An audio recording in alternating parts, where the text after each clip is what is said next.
is part of the 3 steps that we deploy, which includes diversifying your portfolio, teaching you how to navigate the native markets, and then, of course, earning passive income daily, compounded through transaction fees, similar to staking, but more liquid. Right. I can go through each Right. one at a high level if you'd like. I can just explain the strategy right now, and then if anything doesn't make sense, you can cut me off and I'll clarify. Do you mind if I go through it really quickly? Okay. No, that's perfectly fine. You got it. Okay. Why do you think he offers to go through the strategy so soon? Because maybe the prospect doesn't really have that much context or knowledge about crypto. That could be one of them. He doesn't really have that much context, so you wanna give him, like, the 30-second, "Here's what we do." Also, obviously, this guy's a little bit older. I would guess based on typical clientele, probably in his early 70s. So, giving someone like that just a little context so that you can then have a good conversation with them is important. This could be on any offer. If someone has no idea what you're talking about, when you go through all these questions or, these are all the things you can get, when they have no context of what it actually is, none of that stuff lands the same. So sometimes you do have to give a little bit in the beginning to give them just an idea so that they can kind of start conceptualizing things in their brain as you have the conversation. Because if you're talking about you can get all these returns, you can do this and this and this, but they don't really understand like what you're doing, it doesn't land as well. So let's just say, it's no secret that there's a lot going on in the space. $27 billion worth of capital flow from January of last year to this year. That's not like guys like you and I. That's Fidelity, BlackRock, JP Morgan. BlackRock, yeah. Yeah. That's true. No, JP Morgan doesn't believe in crypto. Right. And now all of a sudden, Jamie love it. Dimon is a pro crypto evangelist. It's funny how they all turn There around. you go. But There you go. needless, nevertheless, they're all in. And, obviously we have a new administration's pro crypto. We help make money and grow, taking advantage of those things is through a 3-step system. Step 1 is basically building a smart plan. Now, you're already pretty much properly diversified. But, in step 1, we want to make sure that you have the proper allocations of low, medium, and high risk so that you're not guessing or chasing the hype and you're optimized as best as you can. Because as you know, you don't want to build a castle on quicksand. And so step 1 is about evaluating your current portfolio and seeing if there are opportunities for growth in terms of allocation. So is that clear before I move on? Yeah, sure. Okay. Yes. No worries. I try my best to keep it as clear as possible. And step 2 is, of course, getting you native access to those native markets. Like you said, by the time it hits Coinbase and Robinhood, most people are overpaying and missing the gains. So in step 2, it's basically that, teaching you how to navigate the markets, making sure that you're buying the right coins on the right exchanges at the right time and selling them at the right time as well, right? There's fear of missing out, but there's also fear of cashing out. And so that's what step 2 is about, early access to those native markets. I'll give you a quick example. Right. I don't know if in the list that you provided, you mentioned Sui, but have you heard of Sui? Yeah, sure. Okay. Yeah. Okay. Sui is, we got in, or we told our folks to get in when it hit the native markets in 2023. We told I think it debuted at $1.40. Yeah, it was $1.40, and we told our folks to get in at 80 cents. Well, it's recent. We all learn our lessons at different points. Having said that, the name balance on your portfolio, that 58K, is that what was hacked, or is that what's available now? 58K. No, this is cash. Okay, so now he's going into the financials, right? Somewhat. So you're always wanting to get clarity on where somebody's at, especially if you want your sets to close financially. So if you're a B2B, this could be a little bit easier as far as getting financials because they want to get somewhere with their business. So it's easy to say like, okay, this is where you want to be with your business, where are you at, etc. But when you're B2C, you have to you don't have to be like ninja about it. You can just ask, but you don't want to say like, "Well, what do you have in your bank account?" He noticed like, "Hey, this is on your application. Let me ask a question about it." Or, "Hey, you mentioned this earlier. Let me ask a question about it." So when anybody gives you like any inclination of um financials, you don't really want to pass that up and not go back to it, because it's their way of opening the door for you to ask the question. If they say, well, I'm just really not happy with what I'm making right now. I want to make a little bit. Most people are like, okay, got it. How much? No, that's the door. Walk through the door. They just opened it for you. It's like, okay, if you don't mind me asking, what are you making right now that isn't enough? And get the actual details behind what they're saying. And then the details behind that. How long has it been that case? And how long have you been wanting to make more than that? Ideally, what do you want to make? To replace the, I don't know, whatever, 60K you make now. Oh, to start the business, I would need to replace 60K. Okay, that's just what you make. Would you really feel comfortable leaving if you just replaced exactly what you had, or would you actually want more to actually walk away from the job to start this business, or to go full time? Because people are comfortable with 60K coming in, check after check from their job. Yes, from a reputable company they know is going to pay them. But it changes when someone has to bet on themselves. And they have to go make the money themselves. Then they may want some wiggle room. Because they're probably making 60K and living exactly on that 60K. Versus in their own business, they have to pay taxes from that. They have to live on that, and they have to trust themselves to go make that, right? So we don't always have to ask financials in this weird, like, oh, I'm weird about asking financials. Just walk through the door that they will typically open for you somewhere in the call. That's just cash. Okay, so that's what you have. Yeah, that's just cash. Yep. Okay, gotcha. Yep. And then as far as time, we do recommend, because there's a couple of things that hold people back at this level of the discussion. Obviously, available liquidity is one thing, but time dedicated to be able to learn how we teach. So we typically recommend, in order to get that three-step system, that portfolio, we call it the ABN system, set up, to dedicate at least 3 to 5 hours per week for about 3 or 4 weeks. I do not suspect it'll take you that long, because you're already in this and you're a little bit more advanced. But do you have that kind of time? I can make it. Yeah, it has to be well worthwhile. But yes. Yeah, it has to make sense. Okay, gotcha. Let me do this. I think what we have going on here is going to be a good option for you for a couple of reasons. For obviously, you're in crypto. You know that it's the best performing asset classes of the last decade. That's a given. But sure, what we believe is the access to reliable resources and a community of professional investors. Let me give you some insight into the community. We've got folks from all over all the different backgrounds, right? We've got the single mom in Wichita who sees her 401k and is not convinced that she'll be able to retire comfortably in 10 or 15 years. She's looking at crypto to do that. All the way up to folks who regularly trade in the market. We've got a $100 million hedge fund manager in the group. We do have someone on the executive team of Ledger Nano S, by the way, in our group as well. So it kind of runs the gamut. Okay. Based on if you've been to any of my trainings before, what do you think I'm going to say about what he's doing right now that I don't like? You don't like? Yeah, that I don't like. I don't know, maybe he's going too much into the weeds. Maybe not as relevant to the conversation, doesn't really push the conversation forward. One, I think he's going too much into the weeds. Two, I would rather there be a stronger discovery. All we know about this guy so far is that he kind of knows crypto. That's about it. We don't really know anything else.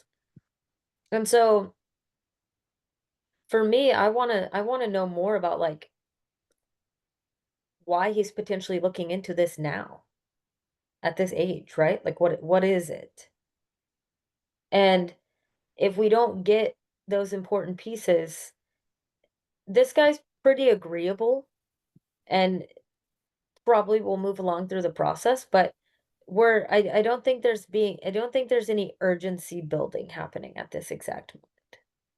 He's just talking rather than actually going through a discovery.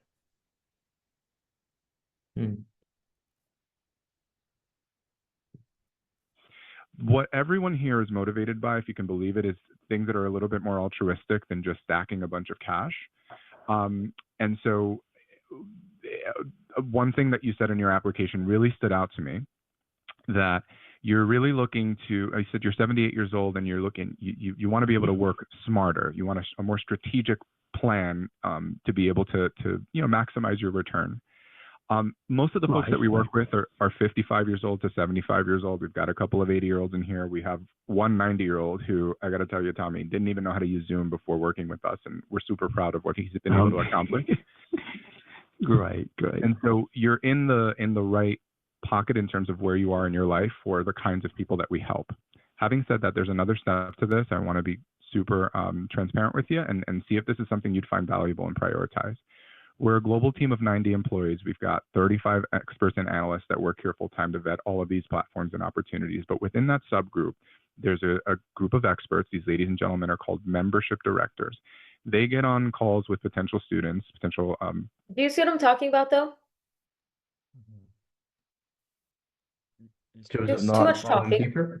He's trying to sell the product instead of finding out what his pain is. Yeah. Now, guys, this deal closed for $25K pay in full. So trust me, you don't have to have a perfect set to get a close. But I guess what he was trying to do here is maybe pre-handling objections. So when at the start, when he got to mention the people in the course, we have a $100 million investor or whatever. Maybe he wanted to pre-handle the objection, which is maybe the guys in the group are newbies or whatever. And when he talked about the second one, what was it? I don't remember, but mainly I think he was just trying to pre-handle things. And he could have been, but in a set call, you really truly want to stay in the discovery a little bit longer and really understand, like, at 78 years old, why is this guy wanting to get into crypto? Doesn't really seem like the easiest path, right? And so understanding that is key. And instead, he's just talking away, which, like I said, this guy's obviously easygoing and he's listening, but I don't think we're really getting a great understanding of what is really driving this guy to make such a drastic change in his life now. Would everybody agree with that from what you've heard before? Yeah. Yep. Could that be in the application? I mean, the application could be like, I don't even know what the application said, but not to the depth that we would want to know the answers, right? Investors, and walk them through two specific things. I know we've kept this conversation high level, but this next conversation in a few days, if you find value in it, will walk you through full transparency into what it would look like for you, Tommy, to be a DeFi investor the way that we teach it, and then full transparency into working with us. What does that mean? They're going to walk you through the markets. They'll show you the exact returns we're seeing in the space. They'll reverse engineer some variables based on your finances, the goals, the time horizon of those goals. Really dive deep into a custom tailored approach for you to invest in this DeFi world. And then the second part of that is, obviously working with us. So what that means is they'll show you the curriculum, the community, what support looks like, the investment to work with us, or the tuition to work with us, depending on the level of support that you would need, that you're looking for whatever goal you're looking to achieve. Having said that, that conversation would be with an expert who can put you in a position to determine if you even want to do this, first of all, and what this could look like for you. Do you think a conversation like that with one of our experts is something you'd find beneficial? Of course. And then the obvious questions: how much? What does it cost? That's a great question. I can give you a little bit more transparency on that. You can think of us as like the Harvard or Yale of DeFi education.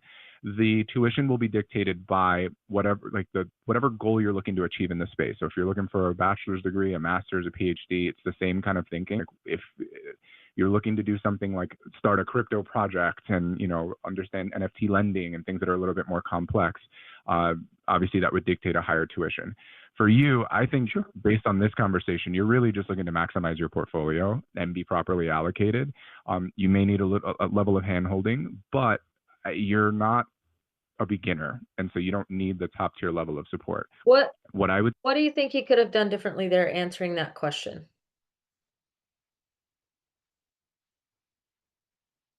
I don't know. Mind you, I know this setter and he's a talker, so this is something that he has to work on anyways. You can say all of what he just said, guys, and half of that.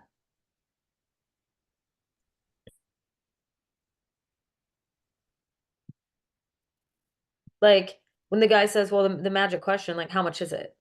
All that he just said was like, it's going to depend on the level of support you need. And then he went into all of this Yep. extra stuff. Instead of just saying, well, it's totally dependent on the level of support you're going to need, whether you can do a majority of it on your own, or whether you're going to need a lot of handholding. Also dependent on if you're going to want to get deep into maybe trading crypto or keep it a little more basic, but they'll determine that on the next call. That's all he could have said, which is like 15 seconds. The one thing that like I think so many setters get wrong is they over talk. Talking does not build you rapport.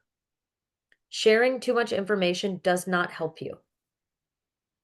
It typically confuses the person on the other side of the phone, and they are not even listening to all of that. You know what they're listening to? The answer to their question, which is, how much is it? The only thing he's hearing is, it depends. That's all he heard. That's all he heard out of all that. It's customized.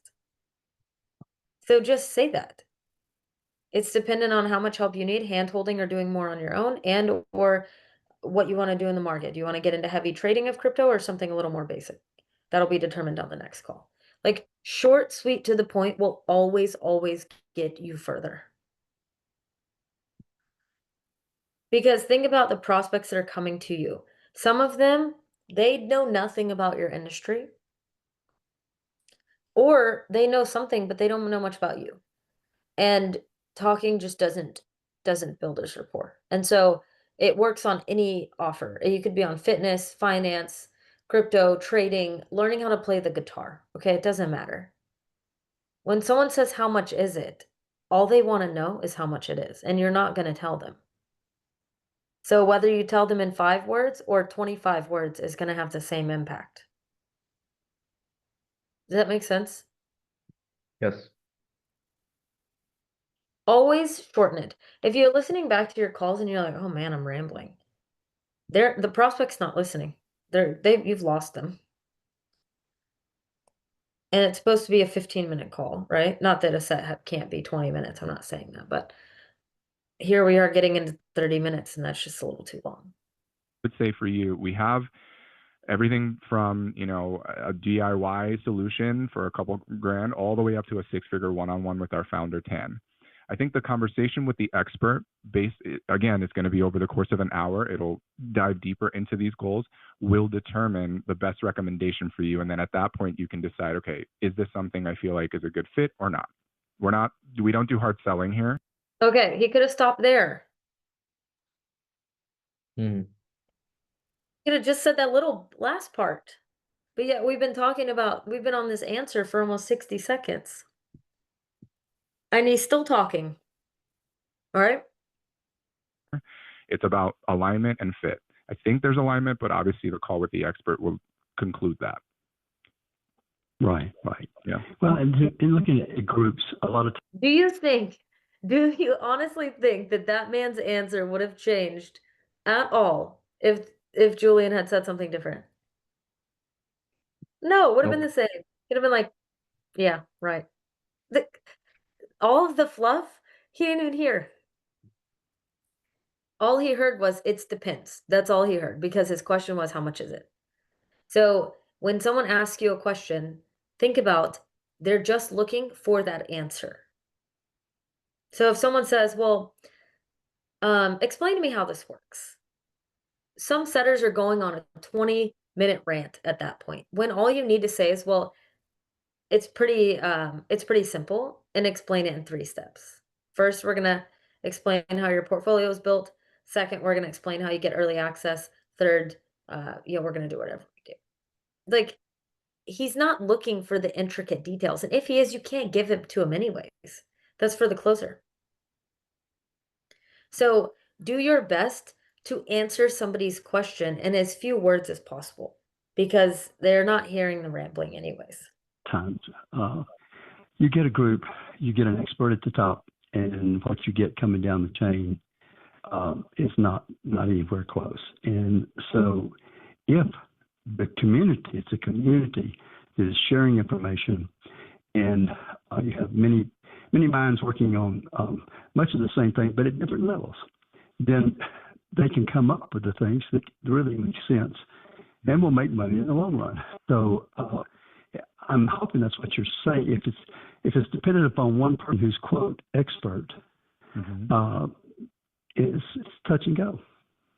So why be an expert when you can go make money on your own? Don't worry about it, okay?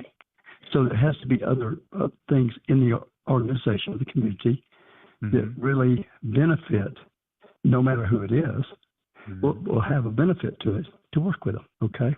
That's the way I would measure it against, being on your own or being a part of a community. Yeah, And, you have the right mindset around that, the right disposition. Second, don't cut somebody off when they're talking, unless they're rambling and you need to like cut them off to stop the conversation because they're just like blah blah blah blah blah blah.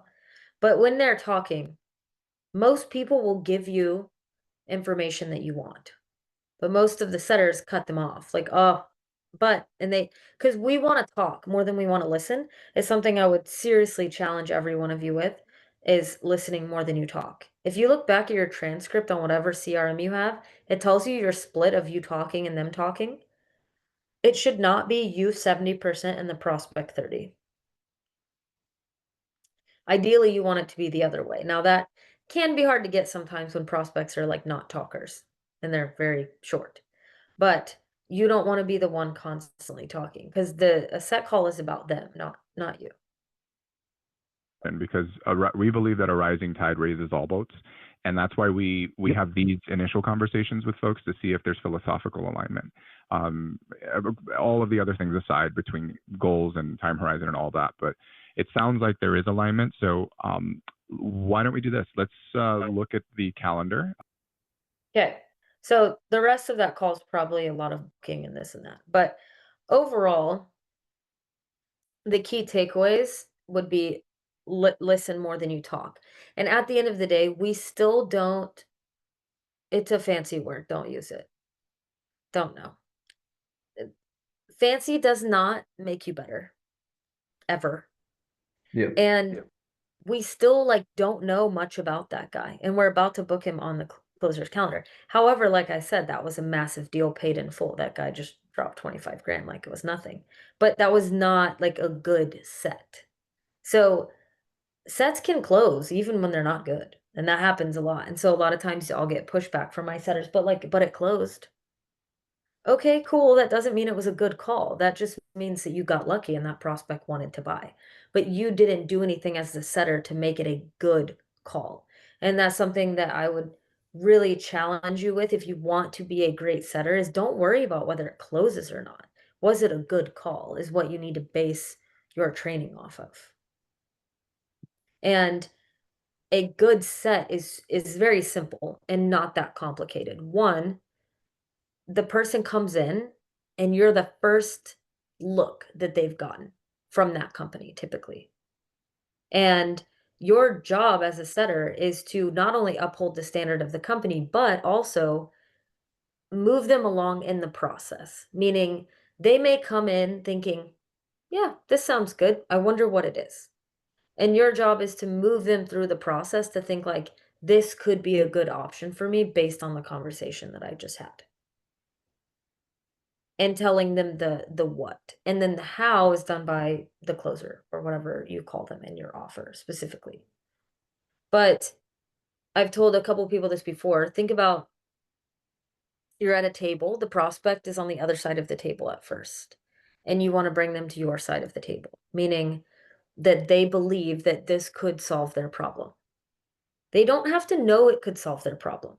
If they do, perfect, that's great. But they have to believe that it could solve their problem is the key. And I can't even tell you how many call reviews at this point in my life, but recently, after reviewing calls of my own setters team or my own setting team and other companies, there's a trend happening that I think is really important to mention is there are people in the world that are very comfortable where they're at. Okay. So that means they have a job that they like. Ultimately, they make enough money to pay their bills. They're not like struggling, right? And they're overall happy with where they're at. And what I see, and this could be fitness, money, anything, like they're happy with where they're at, whatever that means, right? And as I was listening to these calls, I hear these setters trying to find pain that is not there. And they're trying to pull that person out of their comfort zone and like get them to come with them. And the people they're not budging. And so you can like hear the setter reaching on the phone for like, how do I place pain in here? But the person doesn't have it. So from a financial standpoint, if you're on a B2C offer and you're trying to get someone to start a business and they're not talking about money being the driving factor and you're pushing money being the driving factor, you're missing. Because that's not their driving factor. It could solely be about the fact that let's say they make 500 grand a year, but they work constantly. The money isn't the thing. It's the time that's the thing. For us specifically, we get a lot of people that make 100, 150 grand a year. They have like 40 to 50K saved, not in an IRA, not in a 401k that's just sitting. It's just sitting in a bank account, like a high yield savings bank account. And they've never done crypto before, right? Because I run a crypto offer. So they've never done crypto. And so my setters are trying to pull that person out of their 9 to 5 comfort zone, right? Making 150K a year, they're comfortable. They're basically trying to convince them, like, you got to ditch all that and come do crypto. Is that person going to go for that? No, not usually. But that shouldn't be what we're doing anyways. What we should be doing is trying to show them that based on where their ultimate goal, crypto can fit into their already life that they like as an addition to getting them to their goals faster or maybe more efficiently.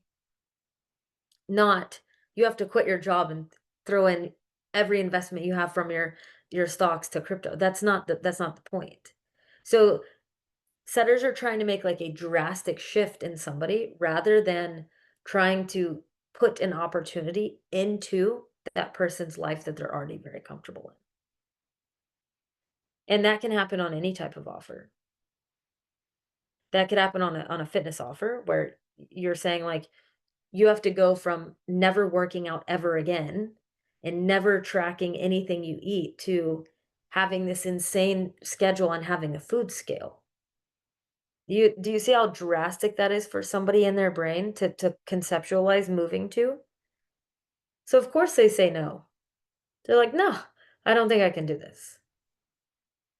Or they agree and then they no-show because they don't want to tell you no on the phone. So I think one of the things we have to do as setters is understand who we have on the phone and really what they're trying to accomplish.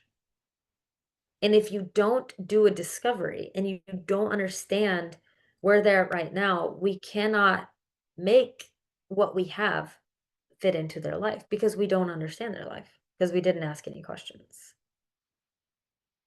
Does that make sense? Why you would not want to, and then if you do it, you're going to force somebody and then they're going to no-show anyways and it screws up everything. You can't force somebody to make a decision. I mean, you can try, but ultimately they have to make it. And as setters, we should be asking questions to help them make their own decision, not force a decision upon them. And when you learn how to do that, you'll be a dominant setter, and it's not that hard. It's actually fairly easy. But if all you know is to push, push, push externally, you're going to struggle because people make their own decisions, regardless of how much they think that you are going to make it for them or like they are making you feel like you can make it for them. You can't. And as soon as you hang up the phone, they're free to do whatever they want. And if they're scared, they're not showing up. So I have a question because I haven't seen Dan, Blair, or is it Tayab? Is that how you say your name? Is that right? Yeah, that's right. It's Tayab. Oh, First hell time. yeah. Ah, yeah. Yeah.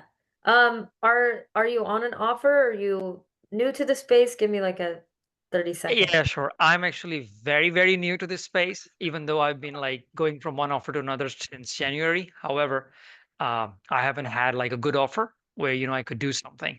Mostly like cold calls and uh, to say shitty sort of offers, if I could say that word, but I've said it already. So I'm learning now. That's what it is. Okay. So you started though in January, really?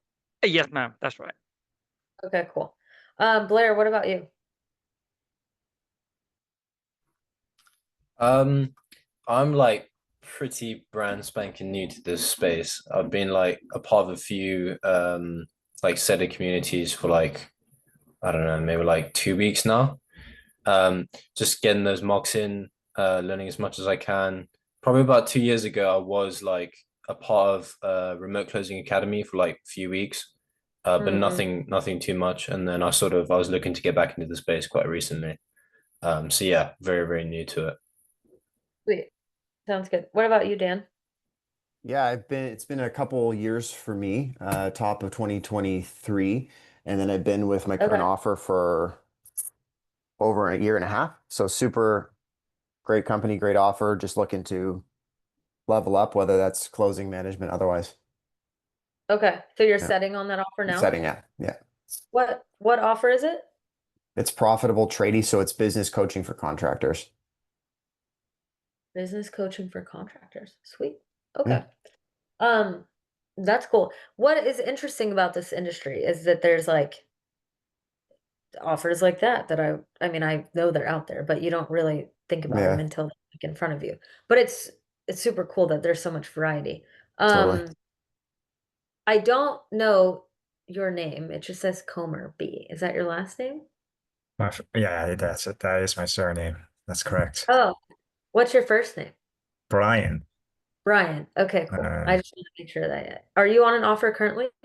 I'm not on an offer currently. I'm pretty new to the space as well. I say in the last 3 months I've got into the space, so I'm Cool. waiting to get an offer at the moment. I think that's the hardest thing, to find an offer that's suitable as well. Yeah, it is difficult to find an offer that has all the things in place that you would need to like be a successful setter, because just because an offer has leads doesn't mean much. I mean, that's good. That's the start. But there's a lot of other things that have to fall in place for you to really up level your skill set, right? And so what I would also challenge you guys with, especially if you haven't been in the space, is like don't don't just take any job to take any job, for one. So you want to make sure that not only do you resonate with it, but the company has things in place to help you be successful. If there's not other people that are doing what you want to do there, probably not a solid offer, right? Now, you can take that offer and help build that out or try and build it out, which is great too. Good for you, right? But if you're, I don't think I would do that as a very, very beginner to the space. It would probably not be the smartest because you don't have a lot of backing behind you. If you're new, you do want to try and get on an offer that's a bit more established. However, they may be looking for more experience. You kind of have to juggle that a little bit.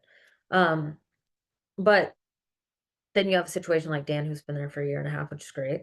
And coming into a community like this to simply just get better, whether that can be a lot of different things. So, a lot of what I talk about, having been a closer and a setter and having ran a few setting teams now at this point, um, going on 2 years with the current company that I'm with now, which is a long time in this space, it seems like. Um, there's a lot of similarities between setting and closing in terms of how you want to approach the call, but setting is much simpler.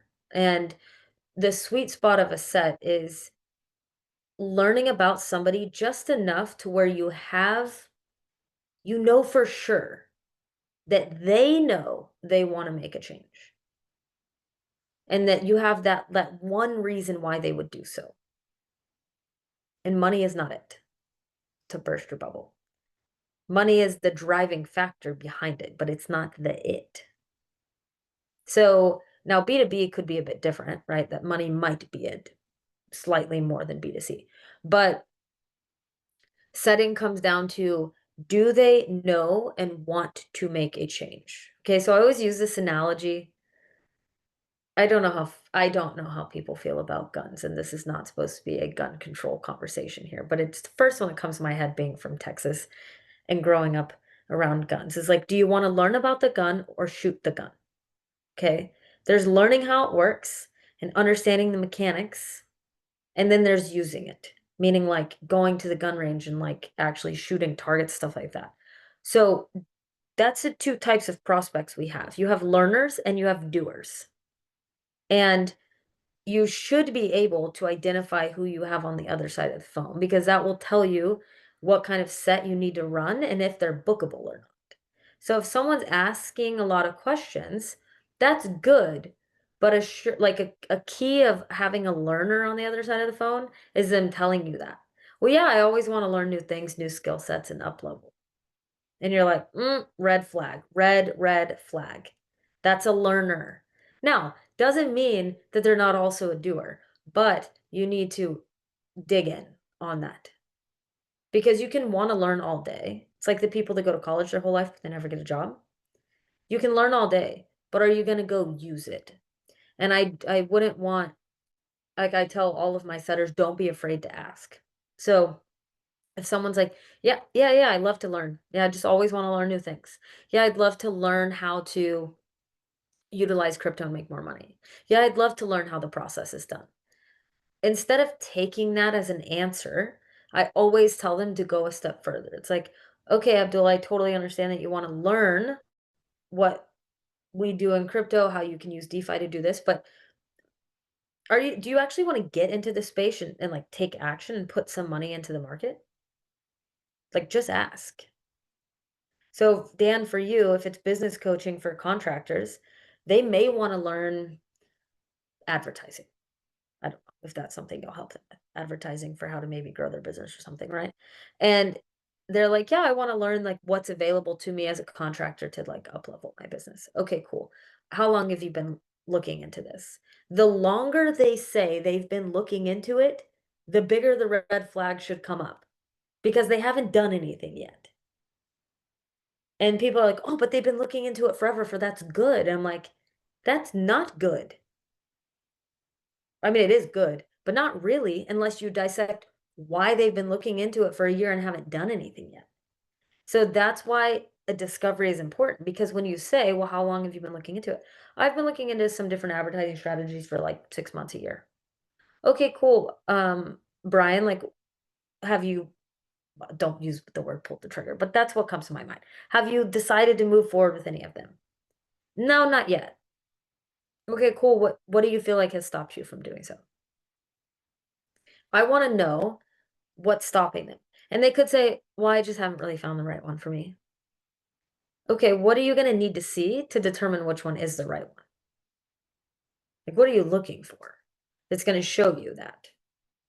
Because now we start to get into, are they actually going to make a decision, or are they just going to keep kicking tires and looking and looking and looking? Or do they really want to make a decision and do something to move the business forward?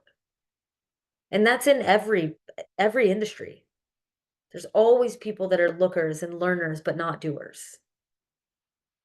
And a surefire way for you to get fooled is for you to not ask that.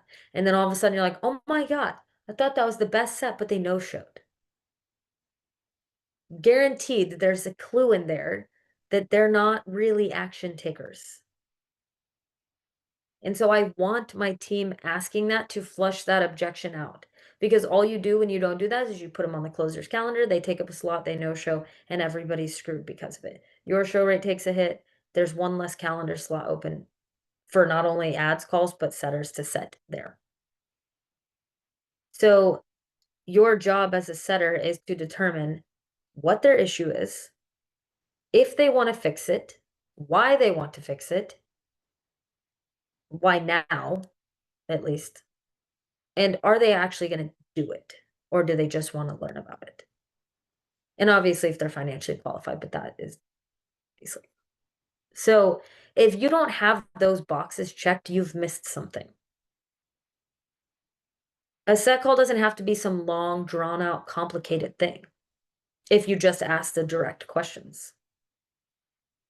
So fancy questions, sophisticated, whatever the hell Julian said on that call, not needed. Where are they at? Where do they want to be? And why haven't they gotten there yet? For me, I would love to work with contractors because I'm very, very forward and direct. I don't have any bullshit in my set calls. Like, oh, I'll just keep doing what I'm doing. Okay, well, you're not where you want to be. So what do you plan to change to make sure that you get there? Now, some of you may not be able to be that direct on your offers. It depends. But on a crypto offer, specifically, if a guy already has 500K in crypto and thinks he knows everything, why is he on the phone with us? What does he want that he's not getting? There's something, or he wouldn't be looking for more. And if you continue, like if you just keep going in the conversation, you'll find out that maybe he is really into crypto and he's bought and sold and done all this, but he's never actually learned how to day trade. Maybe that's that little bit that he's looking for.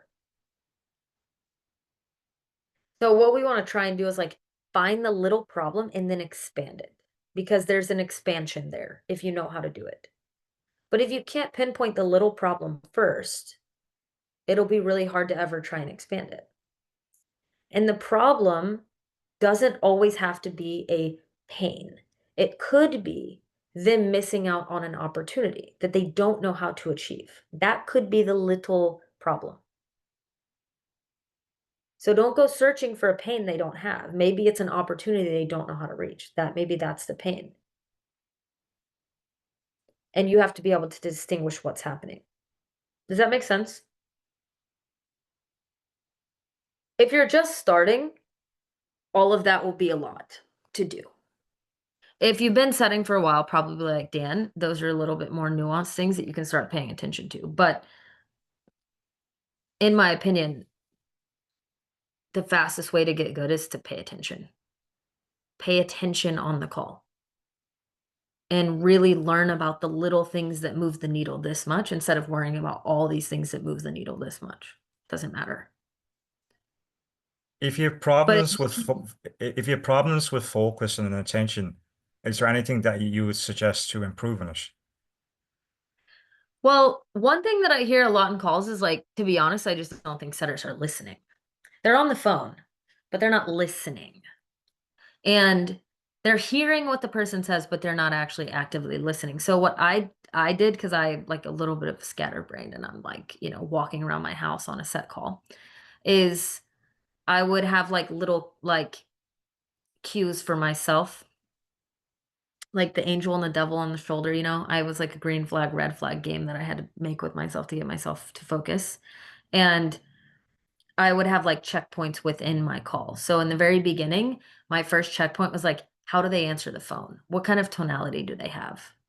Does it sound interested, or do they sound like I just answered because my phone is ringing, right? And then the second one was after the intro. Hey, this is Caitlin with so-and-so. This is why I'm calling, blah, blah, blah. Are they like, oh, yeah, I remember you? Or they're like, yeah, like, what do you want type of energy, right? Like I'm gauging my call at each of these little points to know, do I need to be a little bit more attentive and more aggressive, or am I okay being a little bit, pulled away? And the reason I made all those little checkpoints is so that my brain would focus and listen. And I had to have something for each of those checkpoints at the end of the call. And shockingly, when I didn't have my little like check mark on there, or like red flag, green flag, I missed what they said. And when I would listen back, I'd be like, oh man, like that was actually really important. So I had so that was like after the frame. Then in the discovery, I had like a couple different checkpoints that I made for myself. Financials, intent, like length of time in pain, like little things like that I was like, do I have their current financial situation? Do I know what the problem is? How long have I had that problem? How long have they wanted to get out of it? So that I could make sure that for each call, I was like checking those little things off. Because if I did that, I had all the information I needed. And them answering those little questions is what builds internal urgency to make a decision. Like I can't force their hand. But if I show them that where they're at is not where they want to be and they can't get there on their own, and if they don't do something in 5 years, they're going to be in the same spot, then it was done. But I had to like force myself to like really pinpoint different points in the call. If it was in the goal section, it was like, ultimately, what do they want? Okay, what was the monetary value? For what? Why, what do you want the money for? Well, I just want to make more money. I'm like, okay, cool, I get that. I want to make more money too, but I want to make more money so I can travel. What about you? And they're like, oh, well, I want to, I don't know, buy a freaking Corvette, whatever their answer was. Right? So I just had like, I broke the call down in like, in the beginning, tonality and like how they spoke. And after the frame, like a couple things there, current situation, goals, and then checkpoints and like explaining what we did, which is super short, and tying down the call. So I had to like give myself a very intricate way of thinking, or I would be 20 minutes in and I didn't know what they said to me because I wasn't listening. Thanks. If you're that type of person, you may not need to do that, which is great. Kudos. But I had to. No, because I lose my thread of thought all the time. Yeah. And also, don't write down your notes word for word, because when you're writing, you are not listening and you could miss gold that they're talking about. So learned, like legit learn shorthand, like shorthand that gives you a clue. Whatever it is that you need the clues, and after the call, you can maybe expand on your notes a little bit. But if you're writing down everything they say, like you're never going to hear them. You're not hearing them if they say, like a lot of my setters miss little tiny things that are big. They're little tiny in the conversation, but they end up being big. Like a massive miss in a call the other day that I was like, how did they miss this? Was the guy was rambling on about his investments.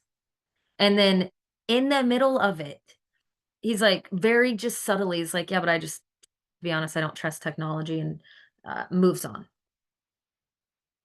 Crypto is legit all tech. There's nothing you can do that's not tech. So what do you think the objection was on the closing call? He sat and went through to the closing call. What do you think happened? But I don't want to do anything that has to do with technology.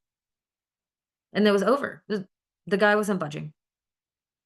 That should have been caught on the set call. It shouldn't have been set, because you would have dug into right then and there. Well, crypto is all technology, so what makes you feel like you might want to get involved in crypto? And you probably wouldn't have set the guy. But he did get set. He got on the calendar. No, literally the call was over in 15 minutes when he found out it was like all tech. He's like, "Oh, I don't even need to speak to you any further." So little things like that can be massive. Or I've had setters before, they're in the middle of DQing someone and someone will say, but I have like a trust fund or something. And they miss that. And then all of a sudden, the person is not broke at all. They have a trust fund that has $400,000 or $500,000 in it. And they don't hear that, right? Because they're not listening. So I would just really, really want you guys to slow down. Don't do anything else while you're on the phone. Don't be texting and all of that when you're on the phone. Focus, because that 1 to 3 to 5 seconds that you're not listening could be the difference in a commission for you or not. And if your commissions are high, that's a lot. Some of our commissions are high. Now, I don't want to miss out on $1,000 because I wasn't paying attention. So whether you're new or not, that's a re-up thought. Like, oh, am I really focused here when I'm on these calls? And how do I take my notes? And start putting in the little check flag system. I promise you'll hear more than you did before. It works like a charm. And some people have to do it. All right, y'all. I am late for another meeting, but I appreciate you guys. I love seeing new faces. Anything you guys want to go over, we can do call reviews, we can go over set stuff, we can go over closing stuff as well, although I didn't love closing. I was a closer and I was good at it and I know how to close. So if that's something you're interested in, we can do that as well. But yeah, it's pretty open grounds here on my calls for Tuesdays at 11 Eastern. So we can go over pretty much anything you want. That 95% revolves around setting. Of course, we can go in the closing too. So, but if you have any questions, I'm in school as well. A lot of people message me after if they have any questions on the calls, and then I'll drop this recording to the team and they'll upload it into the portal, so you can rewatch it if you want to. Any other questions before we hop? No. Nope. Cool. All right, y'all. I will see you next week, Tuesday, 11 Eastern. Again, if you have any questions, hit me up in school. See you later. Thanks, Caitlin. Peace. Bye.